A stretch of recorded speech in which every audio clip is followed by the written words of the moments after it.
I get a lot of people asking me, how do I get my hair looking like this? In this video, I'm going to be showing you exactly how I do it. I section off a part of the hair with rubber band, just normal rubber band.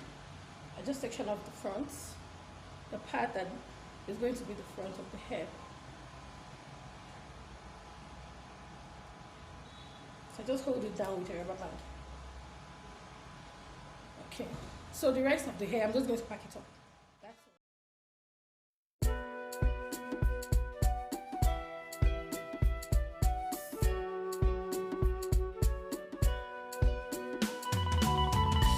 Just take a rubber band, a normal rubber band like this. I use a bunch, like about 5, so that it can hold very well.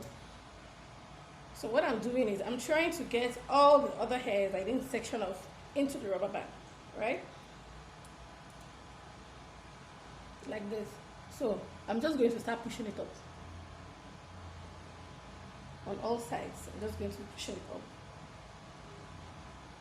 I'm pushing the rubber band up to where I want it to be. Okay, so this here is okay. Okay, so now I'm going to take off the front that I sectioned off earlier.